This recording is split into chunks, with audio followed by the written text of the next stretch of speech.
Ini bakal seru banget karena gue nggak nyangka Jogja punya tempat se-YOLO ini. Nonton sampai habis ya.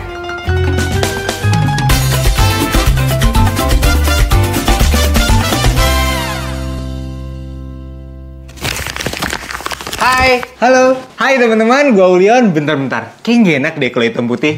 Wah! Kali ini gue bakal YOLO trip ke Jogja dan Solo. Sebenarnya gue diundang untuk talk show di Solo. Tapi gue extend penerbangannya karena gue pengen explore Jogja, Solo, dan sekitarnya untuk YOLO trip di sana. Nah, gue kesana nggak sendirian, tapi gue ditemenin sama tim gue yang namanya Rama. Nah, trip ini cuma 3 hari 2 malam, tapi gue ngerasa kayak ini bakal padat sama activity, jadi bakal seru banget. Gue landing di Yogyakarta International Airport jam 7 pagi, dan di sana kita langsung dijemput sama mobil sewaan kita. Itu kita sewa mobil Expander. Mobil ini harga sewanya itu 600.000 per hari, itu udah gratis supir sama drivernya. Tadinya gue ragu untuk nyewa mobil sama supir, tapi pas ngeliat itinerary-nya, gila ini bakal padat banget dan jaraknya tuh jauh-jauh. Jadi menurut gue ini worth it sih untuk nyewa supir sama drivernya. Maksudnya supir sama car-nya, paham ya? Nah, gue udah sempet googling juga, jadi kayak sewa mobil di Jogja, dan ternyata emang harga itu sekitar 600-700an. Itu tuh tergantung sama seberapa besar mobilnya gitu. Gue suka deh, bandaranya tuh cakep ya, ternyata bandara Jogja. Kayak baru. Wah, gede banget. Wih, keren. Kayak di luar negeri. Wow, kayak futuristik ya. Bagus banget bandaranya. Ternyata emang baru ya. Nah, tepat kita bener-bener baru nyampe di bandara itu, kita langsung pergi ke Pantai Timang. Itu jaraknya lumayan jauh sih, sekitar 2,5 jam. Nah, karena kita belum sarapan, kita sempat googling makanan yang paling enak di sekitaran Pulau Timang itu. Dan ternyata adalah lobster. Kita mau makan lobster, guys. Kita mau makan lobster dulu, habis itu baru ke Pantai Timangnya. Awalnya kita random gitu, kayak mau makan yang di pinggir-pinggiran. Cuman ternyata pas lagi ngeliat di Google Maps, ternyata ada lobster kayak, gue jarang banget sih makan lobster. Jadi, let's go.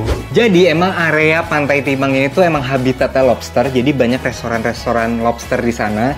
Dan kita mengunjungi tempat yang paling banyak pengunjungnya, itu adalah Lobster Paksis. Waktu kita makan di sana, ada beberapa turis asing juga sih yang makan di sana. Jadi kayaknya emang tempatnya bule-bule pada makan di sini gitu. Terus yang menariknya, kita tuh sempat dibawa ke backstage untuk megang lobsternya langsung. Jujur gue belum pernah ya megang lobster dan belum pernah makan lobster, jadi ini suatu pengalaman yang memorable juga sih. Jadi mereka nyajiin beberapa paketan makan lobster itu dari 150 sampai 750. Emang gue kaget sih jujur harganya, cuman mungkin emang kisaran normal harga lobster emang segitu kali ya. Jadi ya udah kita coba dikit aja gitu, nggak terlalu banyak. Jadi katanya ini adalah lobster terbaiknya di area Timang sini. Jadi gue penasaran sih bakal seenak apa, dan gue juga ngelihat tempatnya tuh main Bronx ya, kayak banyak coretan-coretan. Gue gak tau konsep apa, cuman kayak super art sih, kayak jiwa-jiwa seniman gitu. Dan kayak gue mau ninggalin jejak juga sih di sini, cuman lagi nggak bawa spidol. Gue pakai kos dalam sebenarnya, untung lagi sepi, jadi ya udahlah. Aduh, ketat banget guys. Kayak di rumah. So guys, this is the lobsters. Kaget. Kirain letoy. Dapat tempe dan lalap. Dapat kangkung juga. Asyik. Ini mah banyak ya, ini mah buat bertiga sih. Jadi gue seneng deh kalau kangkung ada gimmick bawang gini. Sorry ya, gue pakai tangan. Jorok banget. Gue juga ya. Gue ngeri tahu jujur. Gue tuh agak trauma makan kayak model kepiting. Ini kan kayak kepiting ya. Gue pernah berdarah. Jadi sampai sekarang gue udah nggak. Gue kapok makan yang model-modelan keras-keras begini. Gue ngeri.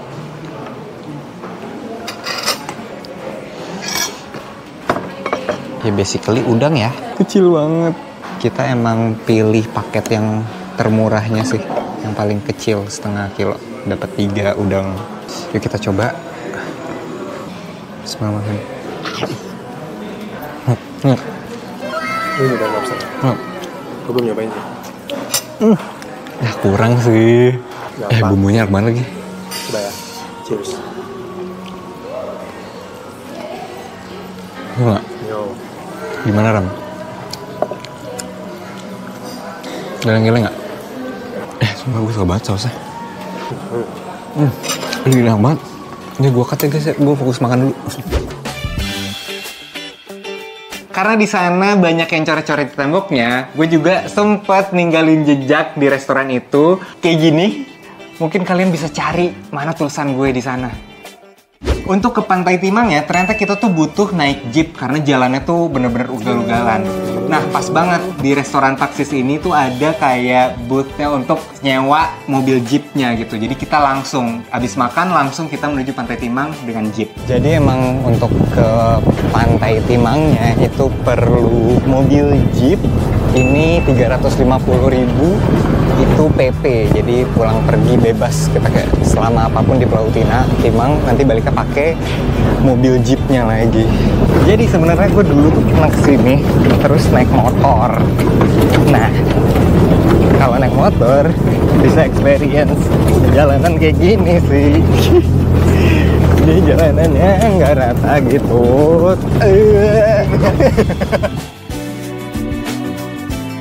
Walaupun cuacanya panas ya, cuman kita ngerasa adem gitu loh. Tetap ada angin, mungkin karena deket pantai kali ya.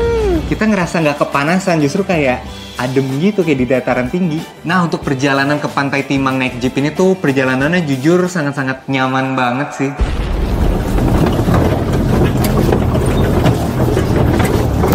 Ini saya udah begini nih. Orang sini jangan terbiasa. Kayaknya nggak cocok ya buat ibu hamil ya. Dengan perjalanan yang begitu gonjang-ganjing, ternyata worth it banget sih untuk ke Pantai Timang ini. Gue suka banget sama vibes-nya Pantai Timang ini, jadi kayak kerasa adventurous-nya gitu. Bukan vibes yang Nadine Amizah, tapi lebih kayak vibes-nya tuh Dewa 19. Terus pulau seberangnya tuh kering kayak bebatuan karang gitu, jadi tuh kayak kelihatan lebih hardcore gitu. Di pulau itu tuh gak ada tanaman sama sekali, jadi bener-bener batu karang. Jadi kalau secara visual tuh kelihatan lebih ekstrim sih, ditambah lagi sama suara deburan ombak yang menggelegar banget. Kita sudah sampai di Pantai Timang. Ternyata pantainya bukan healing sama sekali, tapi lebih tepatnya kayak, aduh kok jadi inget mati ya. Ombaknya yang bener-bener kasar, bukan ombak yang healing gitu. Tapi sebenarnya attraction di sini itu tuh bukan pantai yang pasirnya gitu yang kita santai buat sunbathing, cuman itu wahana. Coba lihat deh sana. Itu ada wahana kayak semacam gondola dan jembatan tinggi. Jadi sebenarnya gue dulu pernah kesini, cuman nggak bawa duit cash gitu, karena lumayan sih harganya 150.000 untuk satu orang. Mari kita coba ya, mari kita lawan rasa takut. Gue takut sih sebenarnya. Nah, jadi sekarang tuh jujur lagi sepi banget. Malah gue kayak nggak ngeliat turis sama sekali. Ini dia gondola yang legendaris. Gila, ngeri banget cuy. Kayak keamanannya tuh sangat-sangat minim ya. Cuman ada ini ya sih, ada netnya di bawah. Jadi, wow. Jadi sebenarnya agak pricey sih. 150.000 itu PP. Terus kalau yang jembatan itu 100.000 PP. Let's go, let's go, let's go. Mari kita naik gondolanya. Nih, ternyata gondola ini dibuat dari tahun 97. That was amazing.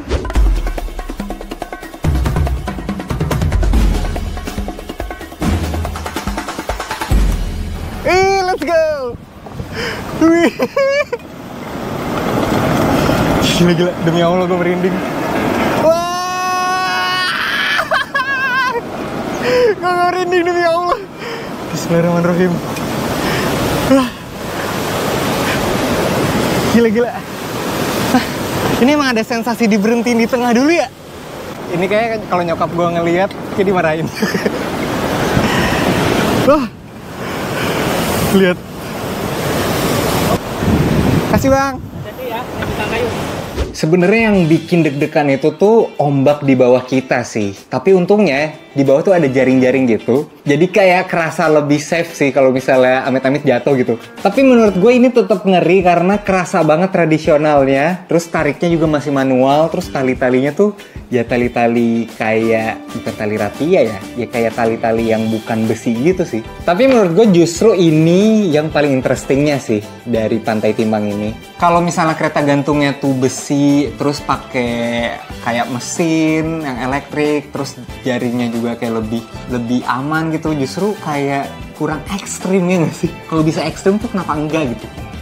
Tapi kalau misalnya kalian takut sama kereta gantungnya, jangan bersedih karena ada versi jembatannya. Ini menurut gue jembatannya lebih safe sih dibanding kereta gantungnya. Sekarang kita mau nyoba jembatannya. Jadi ada 2 atraksi di sini, jembatan sama gondola. Nah, kita cobain dua-duanya ya. Nah, sekarang kita naik jembatannya. Kelihatan panjang banget lagi. Jadi katanya tuh airnya tuh bisa muncrat-muncrat ke atas gitu. Jadi kita bisa kuyup. Wah, ini ngeri sih. Wah, ini gue harus berpegangan GoPro dengan sangat-sangat erat.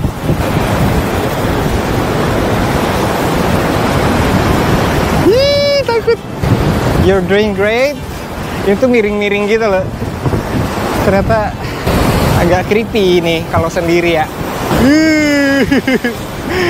Suara ombaknya itu yang bikin deg-deg ser. Coba gua nggak mau pegangan tangan. Langsung miring. Ini epic sih. Gua kayaknya di negara lain nggak akan nemu yang ekstrim model kayak gini. Dan ini kayak tradisionalnya masih kerasa banget. Kalau saya dilihat ini tuh kayak nggak safety gitu loh guys. Tuh kayak tali-tali dan ada kayu-kayunya. Justru kalau misalnya kayak besi-besi gitu malah kayak kurang seru nggak sih? Kayak kurang menantang. Kita sebentar lagi sampai. Experience yang harus dicoba sih. Epic banget cuy. Indah banget lagi pemandangannya.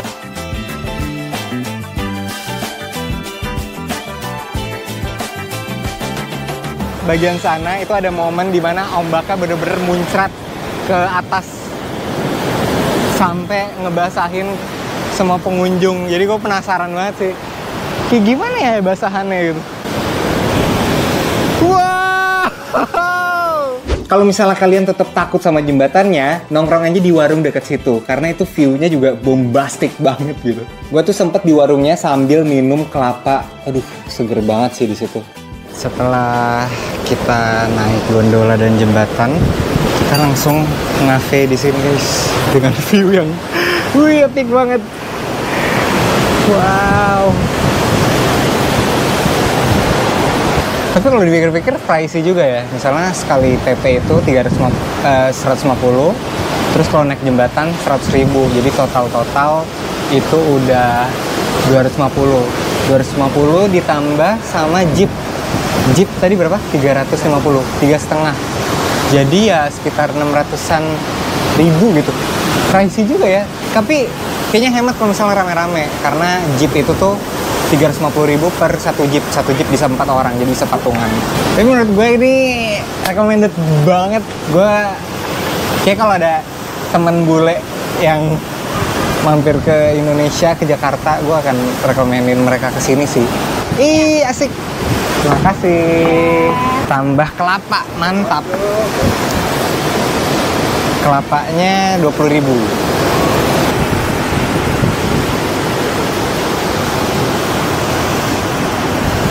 Wah, seger banget.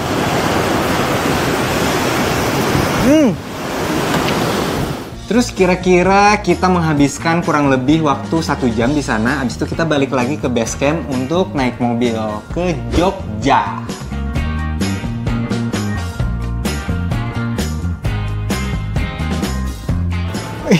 salah.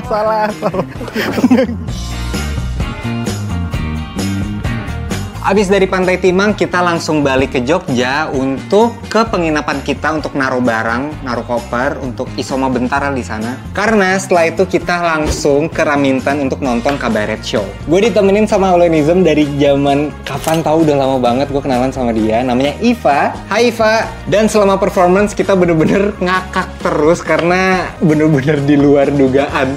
Kayak semua yang lo expect tuh nggak akan terjadi di situ. Karena bener-bener random banget. Mereka tuh lip sync, tapi kayak beneran. Misalnya nih, mic-nya jaraknya tuh jauh mundur. Tapi paham ya maksudnya kayak, itu tuh perfect banget mereka tuh performingnya. Terus urutan show-nya itu macem-macem banget. Mulai dari Rihanna, terus ada koplo, ada ballet, ada Nusantara Vibes, terus ada opera, ada Lion King, ada Black Panther. Pokoknya random banget, tapi jujur gue terhibur banget sih sama performance ini. Nah, untuk duduk di kursi VIP itu sekitar 70.000, tapi untuk yang reguler itu 60.000. Sebenarnya kalian tuh bisa booking reservasi di hari sebelum hari H, dan menurut gue better reservasi karena kalau misalnya datang di hari H kita nggak bisa dapat best view. Kelar dari nonton Raminten, kita sempet keliling Malioboro, Mario atau Malio, Ramiro, Malioboro, Mali. Setelah nonton Raminten, kita pergi ke sini dan ternyata kita ketemu Dua Lipa dong.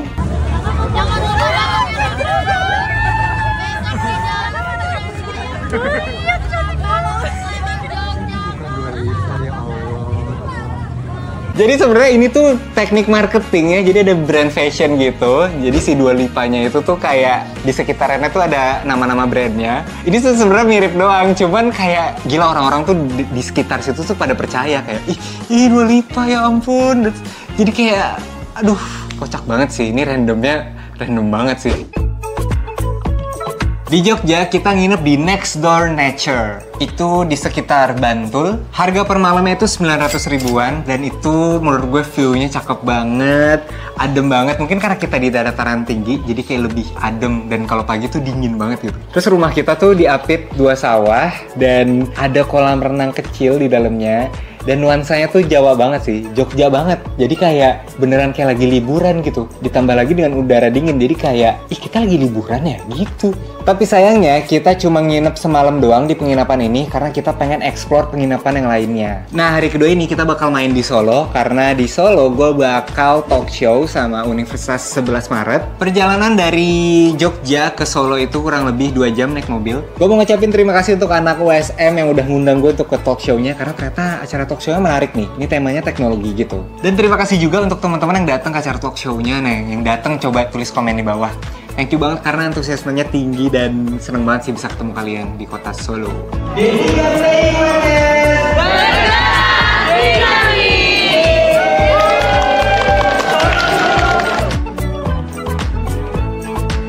Terus karena event ini tuh diadain sama Fakultas Teknik Informatika, jadi tuh ada beberapa booth-booth untuk kayak showcase teknologi gitu. Jadi gue sempat nyobain beberapa karya dari anak-anak USM. Jadi seru banget sih, gue kayak nyobain beberapa teknologi di sana dan bangga juga sih, ternyata keren-keren ya.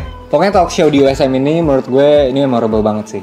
D3TI Dinamis, UNS bisa!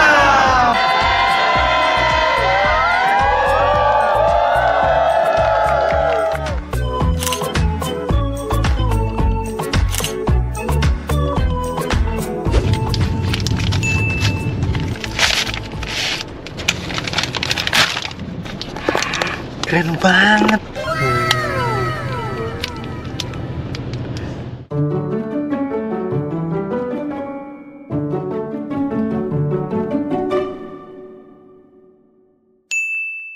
Terus pas banget seberang venue talk show itu tuh alun-alun Solo, jadi ada acara sekaten. Itu tuh kayak pasar malam, tapi menurut gue ini jauh lebih spesial dari yang di Jakarta karena ini gede banget. Di sekaten Solo ini tuh bener-bener ada kurang lebih 5 atau lebih biang lala, terus ada 5 kora-kora, pokoknya banyak banget. Wahananya tuh bener-bener tersebar dan berbagai macam wahana tuh ada di situ. Mulai dari kora-kora, rumah hantu, tong kosong, nyaring bunyinya. Bukan tong kosong itu yang gue maksud. Tong setan, terus ada biang lala, sama ada ombak banyu ya, yang muter-muter manual didorong sama mas-masnya. Banyak banget wahana di sana dan seru-seru banget.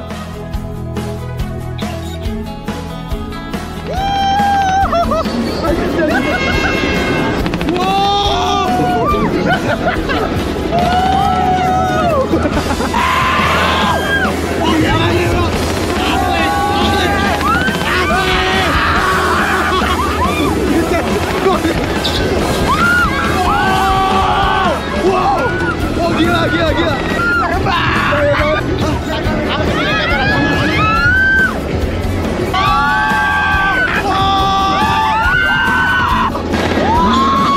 Ya Allah, aku pasrahkan diriku sepenuhnya pada saat ini. Bang, lama banget bang. Lama banget.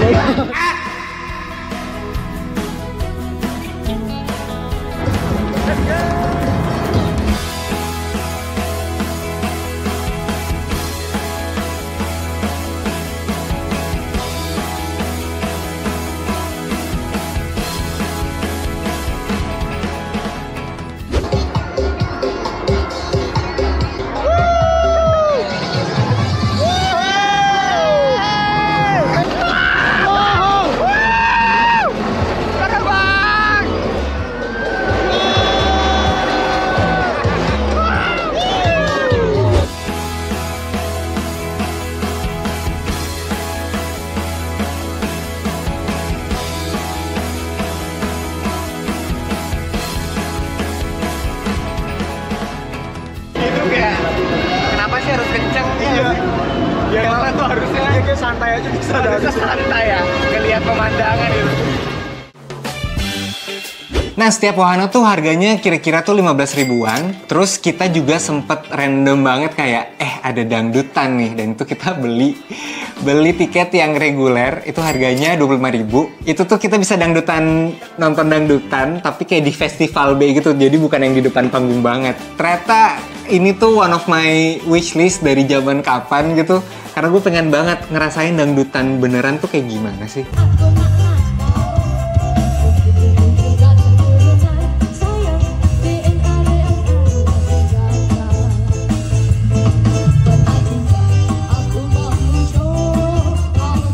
Dan ternyata menarik ya, ada beberapa yang passion joget, beberapa ada yang cuma nonton doang gitu. Dan ternyata experience-nya menarik banget karena ternyata kita nggak perlu war tiket, ternyata di dalam tuh sepi, dan ternyata nggak ada yang kayak penonton yang desek-desekan dan segala macam yang seperti yang gue bayangkan. Karena emang masih sepi kali ya. Jadinya kita sepian gitu, joget-joget kecil lah di antara dikitnya penonton. Cuman ternyata asik juga sih. Kayak dentuman dem yang gitu-gitunya tuh kayak nendang ya di hati gitu. Jadi ini seneng banget sih gue, kayak my bucket list udah kecontreng gitu nonton dangdut.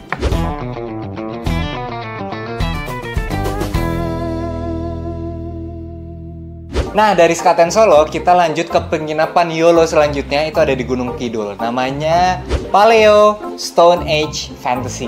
Gila, jauh lagi kan, itu perjalanannya tuh dari Solo, kira-kira ke hotel itu tuh 2 jaman, dan itu kita malam-malam. Jadi super padat sih aktivitas hari ini. Good morning teman-teman, pasti kalian nggak nyangka gue nginep di mana? Gue menginap di dalam goa. Mari kita room tour dulu. Let's go. Ini tuh ada di Gunung Kidul. Emang tempatnya tuh jauh ya. Fun fact-nya, di sini cuma ada 2 kamar. Jadi cuma kamar kita sama 1 kamar lagi. Jadi sebenarnya ini yang nginep cuma kita doang sih di resort ini ya. Mari kita room tour ya. Wow. Ini ada kasurnya. Sebenarnya ininya lengkap sih. Kayak hotel-hotel pada umumnya. Ini epic banget sih. Lihat kamar mandinya, bener-bener di dalam goa. Jujur, ini tuh kalau malam dingin banget. Jadi kita nggak di sini nggak ada AC. Menurut gue ini experience-nya unik banget sih, karena sebenarnya nggak takut ya, karena jadi estetik. Lampunya tuh warna kuning yang kayak warm banget gitu. Jadinya menurut gue ini nggak creepy sih. Gue kira tuh serem karena kayak kita dalam goa terus suara kita bergema gitu, ternyata enggak. Ternyata begini guys tampilannya, bener-bener kamar doang dan kamar mandi. Jadi sangat-sangat to the point. Dan ini adalah view. Nah ini kalau kita main keluar, wih,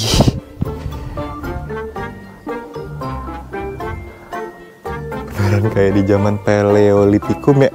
Semuanya tuh kayak batu-batu, everything. Keren, nice konsep, gue suka sih. Gimana Ram? Suka banget sih, keren banget. Keren banget.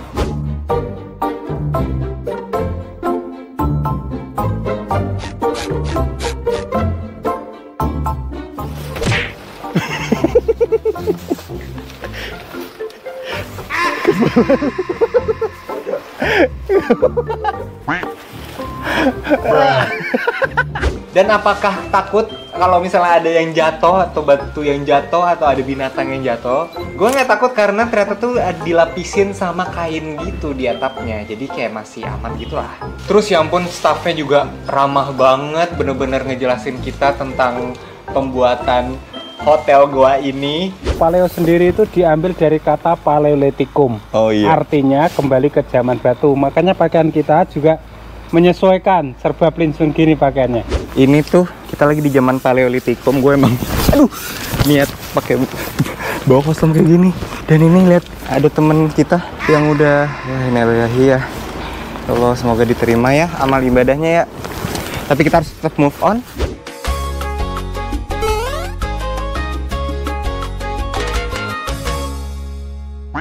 Jadi di Paleo ini kita makannya juga di dalam goa. Wow, keren dan somehow romantis ya. Gue kira tuh ngeri ya, ternyata vibes-nya malah romantis somehow.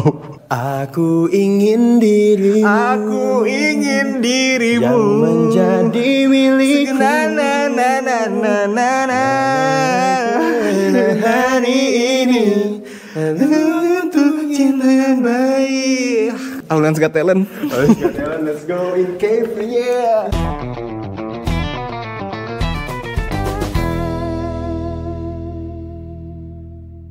Tapi katanya di sini ada museum kayak Paleolitikum gitu, kayak di dalam goa. Jadi penasaran gak sih ke dalam kayak gimana? Yuk kita terus yuk. Aduh, YouTuber banget sih. Keren banget ya. Assalamualaikum. Wow. Meskipun saya anak IPS, saya lupa. Boleh? Oh iya, pakai ini ya? Iya boleh. Boleh. Biar nggak licin kan? Iya sih, serem juga ya.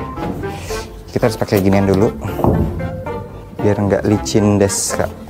Ada T-Rex, ada satu teman T-Rex di sini. Oh ini kaca bawahnya. Ini ada teman kita T-Rex kesayangan, dan di sini ada teman-teman kita yang lain. Ini mungkin rusa ya. Ini rusa ya. Ini juga ada our buddy. What's up, man? Ini dari kayu sih ya. Kayu nggak sih? Lihat, ini sangat gigantic. Gede banget sih ini goanya. Ini epic ya. Salah satu tempat yang menurut gue sangat anti mainstream di Jogja.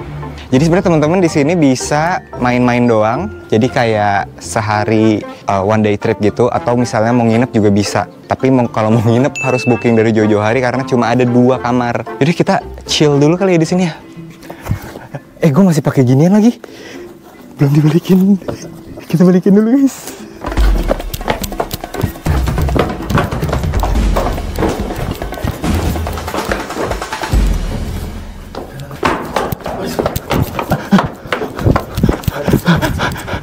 Tadi lo lihat nggak?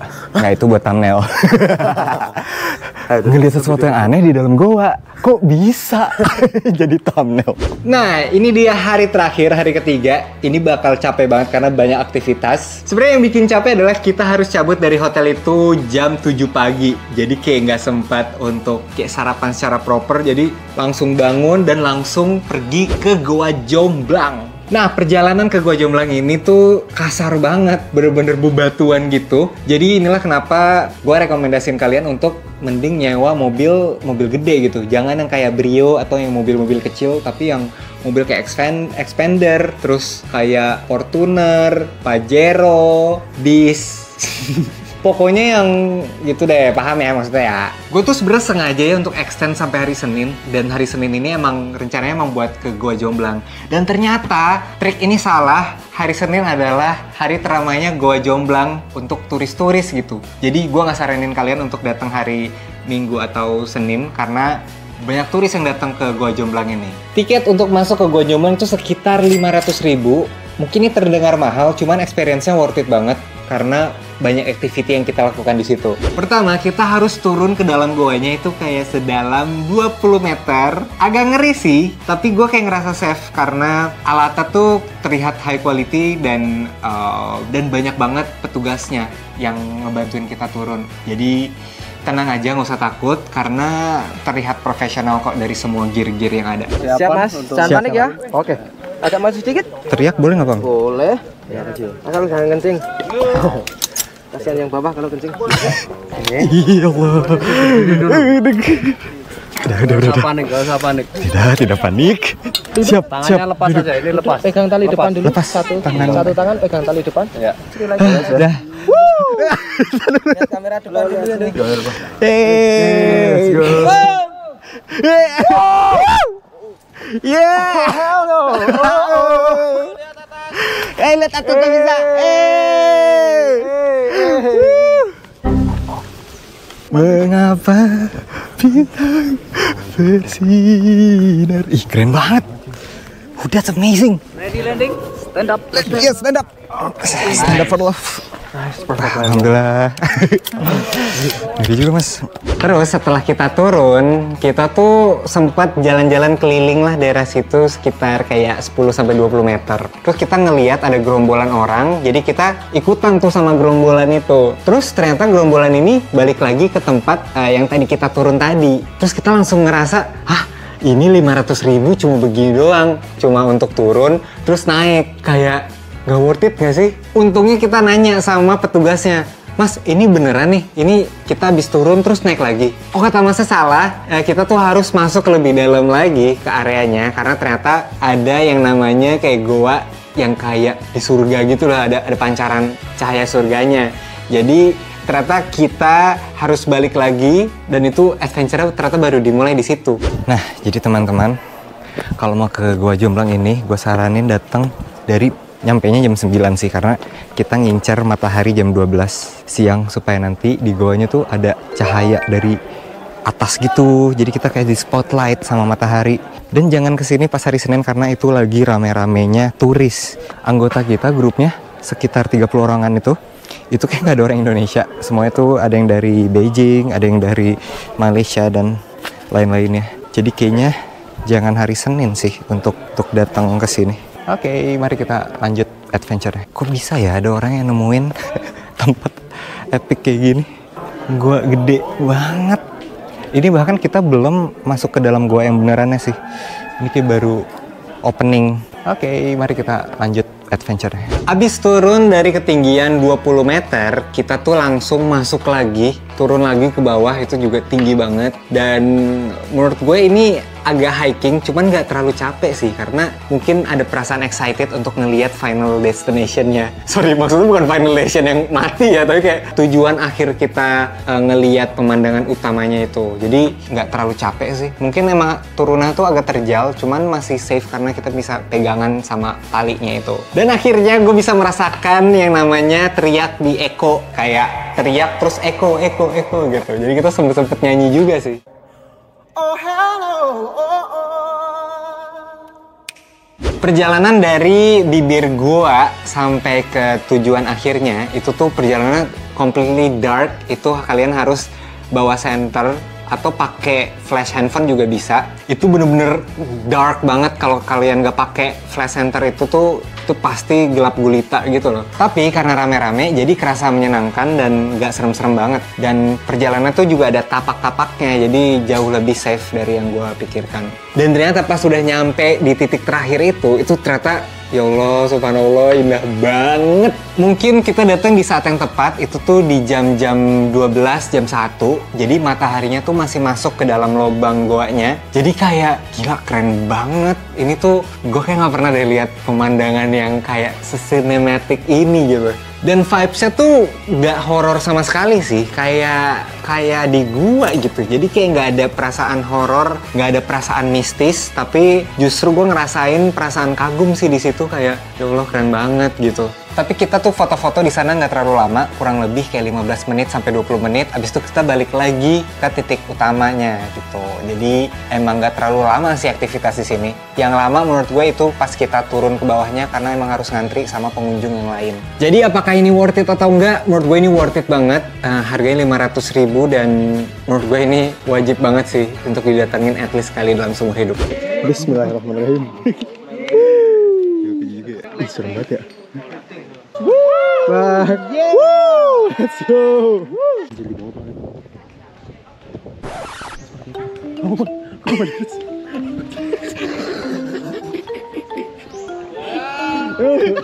Jauh.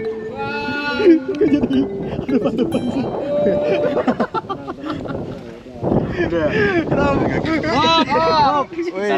Posisikan dulu kakinya ke sini. Kakinya naik satu. Saya tarik, siap berdiri. Masih Mas ya. Seru, pengalaman yang unik. Seru nggak Ram? Kita menikmati keindahan alam Indonesia. Indonesia tuh sebagus itu cuy. You have to be proud of yourself. Tapi kayaknya banyak banget tadi pas kita turun. Tapi banyak banget orang Pas sih. turun tuh kan rame. Jadinya kayak jatuh gitu kepleset dong banget. Tapi lama banget Tapi ya. gue teriak gua gitu. Hell no.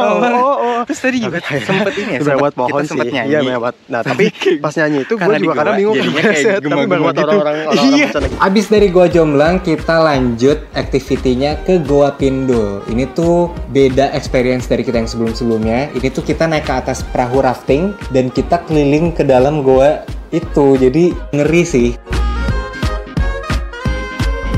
Goa Pindul ini harganya kurang lebih 40.000 per orang. Dan ini experience-nya menarik sih, karena kita naik di atas kapal rafting bersama satu pemandu juga. Jadi pemandunya tuh bener-bener ngejelasin kayak sejarahnya, terus manfaat dari goa itu, terus ekosistemnya gimana, dan jenis-jenis bebatuan, geografi banget lah pokoknya. Itu dijelasin di situ. Menurut gue ini agak creepy karena kita bisa ngeliat kayak sesuatu yang jauhnya nggak tahu ada ujungnya gitu. Jadi kalau misalnya dipakein senter pun kita nggak bisa ngelihat jelas ujungnya ada di mana. Dan kalau misalnya senternya dimatiin, itu bener-bener gelap gulita. Kalau misalnya kalian takut sama gelap, ini nggak disaranin sih. Cuman ada fun fact, pernah ada satu orang yang nyewa satu rafting ini untuk ke Goa Pindul, dan dia minta senternya dimatiin dan dia minta ketenangan di situ kayak selama 5-15 menit untuk merem, untuk ngerasain kesunyian di dalam goa itu. Jadi ternyata itu ada manfaat juga untuk kayak mungkin secara psikologi, dengan suara-suara yang tenang, yang cuma ada suara tetesan air dari batu goa gitu dan kegelapan, ternyata itu bisa menyembuhkan juga sih. Gitu kita habis ngeliat itu ngeliat itu benar-benar sepi banget. Dan katanya terus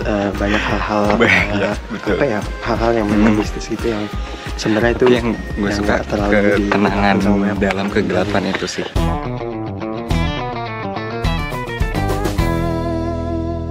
Buah naga, sisat, mangga, jeruk, kalau buger, yang apa? Jeruk. Jeruk boleh, jeruk.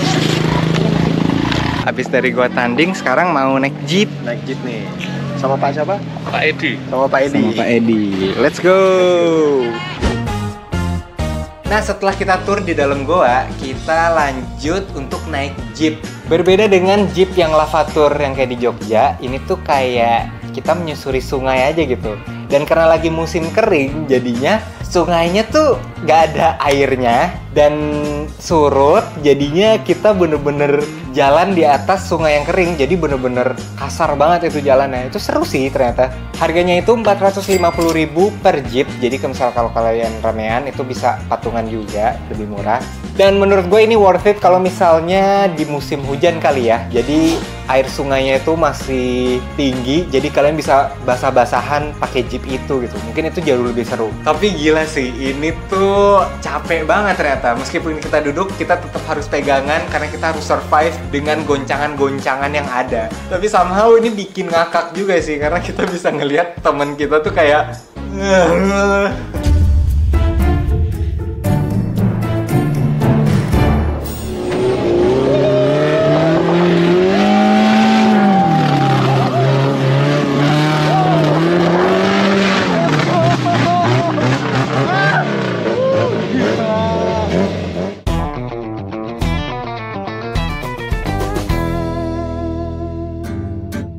Setelah kita capek menyusuri goa dan sungai, kita akhirnya nginep di penginapan terakhir kita. Dan ini juga malam terakhir kita juga di Jogja, yaitu adalah di Nira Camper Village. Good morning teman-teman. Gue baru banget bangun tidur dan pengen room tour yuk. Ini tuh nemu di Airbnb dan jujur jadi one of the most unique penginapan yang pernah gue datengin di Jogja. Ini aneh banget sih sebenarnya. Hotelnya tuh bukan hotel tapi kayak penginapan yang ya nanti kalian lihat sendiri rumahnya kayak gimana. Jadi kita ini sangat into the nature banget. Ada sawah dan sebenarnya tuh ada beberapa kabut-kabut gitu sih di bagian sana. Dan di sini ada kayak gimmick-gimmick, kok nggak yang foto-foto cantik gitu. Sumpah kayak influencer banget. Mari kita rasakan gimana sih rasanya jadi influencer main ayunan.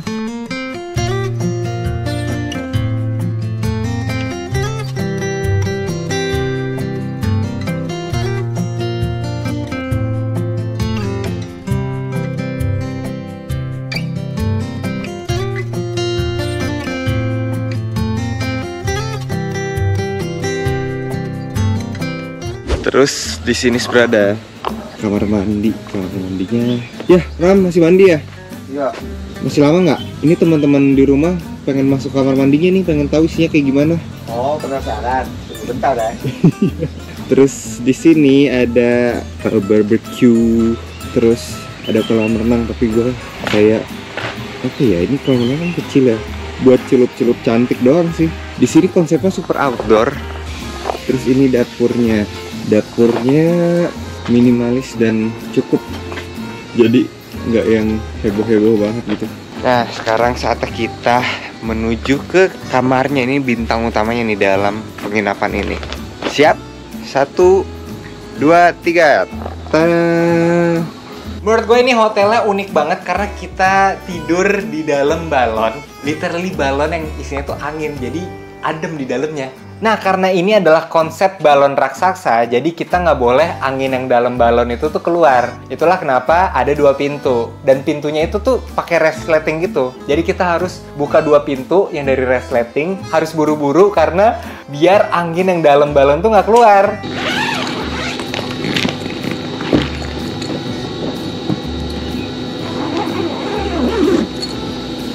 Yuk kita masuk. Iya. Terus kita harus tutup lagi. Nah sekarang kita beralih ke ruangan selanjutnya.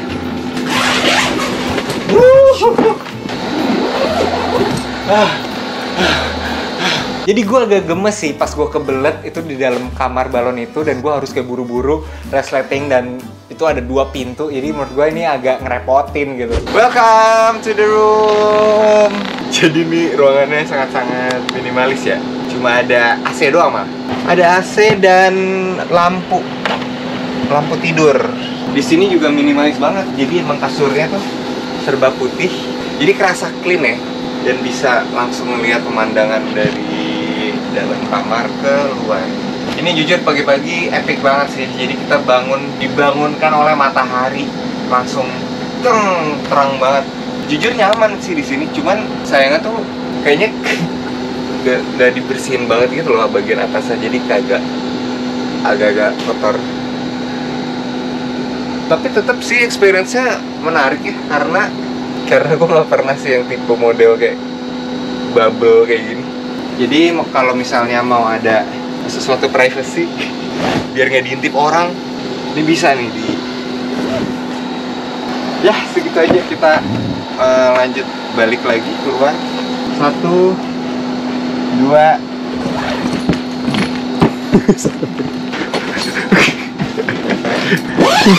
1, 2, 3.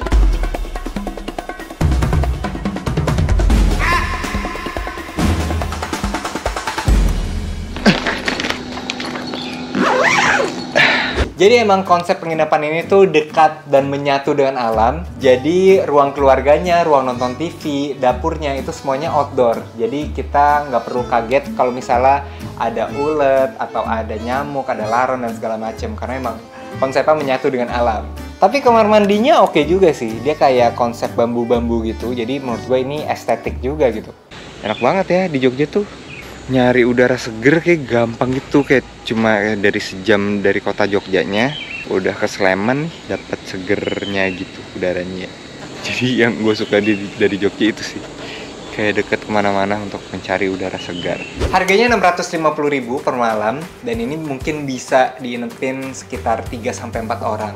Ini oke banget sih kalau misalnya emang pengen suka yang alam-alam gitu ya. Nah segitu aja trip gue di Jogja dan Solo. Gue mau salim juga nih untuk kalian semua yang udah nonton sampai detik ini. Karena gue yakin ini vlognya bakal panjang dan thank you so much. Semoga video ini bikin kalian terinspirasi untuk YOLO traveling. Untuk berani nyobain hal-hal baru. Karena hal-hal yang kita takutkan tuh belum tentu kejadian. Jadi harus berani sih nyoba apapun itu. Karena yang basic-basic itu biasanya nggak asik. Makanya kita cari cara yang unik supaya pengalaman kita jadi jauh lebih menarik. Terima kasih udah nonton video ini. Jangan lupa untuk nonton video YOLO trip gue yang lain karena itu juga nggak kalah seru. Hatur nuhun, syukron, danke, arigato, kamsahamnida. Terima kasih, thank you.